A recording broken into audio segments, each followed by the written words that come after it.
Ini luar biasa ya. Beliau sangat merendahkan diri beliau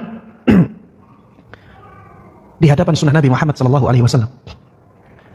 Beliau menganggap diri beliau tidak ada apa-apanya, tidak ada harganya di hadapan sunnah Nabi Muhammad SAW. Apalagi akal beliau. Akal beliau rendahkan di hadapan sunnah Nabi Muhammad SAW. Tidak seperti orang di zaman ini mengagung-agungkan akalnya, menjadikan akalnya sebagai filter wahyu. Yang diterima oleh akalnya dia terima, yang tidak diterima oleh akalnya dia tolak. Ya, seakan-akan akalnya itu akal yang luar biasa cerdasnya, melebihi kecerdasan para ulama, melebihi kecerdasan para sahabat. Imam Syafi'i, saya katakan tadi, beliau punya kekuatan hafalan yang luar biasa. Hafal Al-Quran umur 7 tahun, hafal Muwatta dalam beberapa hari ketika beliau umur 10 tahun. Syair-syair dari kabilah Hudail beliau hafalkan semuanya. Sebelum umur 20 tahun beliau menjadi mufti yang di kota Makkah. Ini akliyah yang luar biasa, ini akal yang luar biasa cerdasnya, luar biasa jeniusnya. Tapi lihat bagaimana beliau memposisikan akal beliau di hadapan sunnah Nabi Muhammad SAW. Beliau pernah menyatakan, mata rawaitu an Rasulillah SAW hadithan sahihan walam akhudh bihi fa ushidukum anna aqli qad dhahab. Kalau seandainya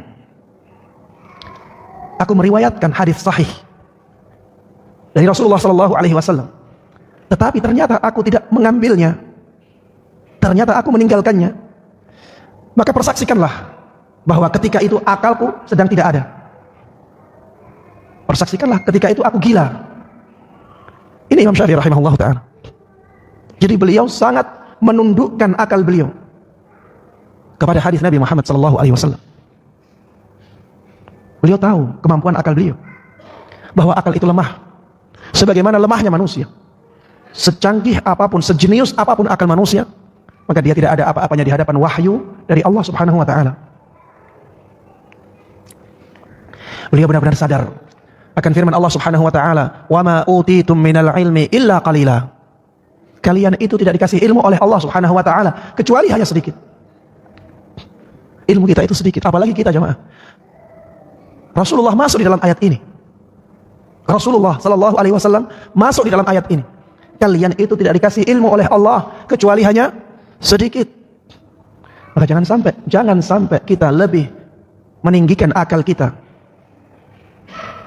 daripada wahyu Allah Subhanahu wa ta'ala. Dan wahyu itu ada yang berupa Al-Quran, ada yang berupa hadis. Hadis-hadis Nabi Muhammad SAW itu sebenarnya wahyu dari Allah Subhanahu wa ta'ala. Wa ma 'ala ar-rasuli illa al-balaghul mubin.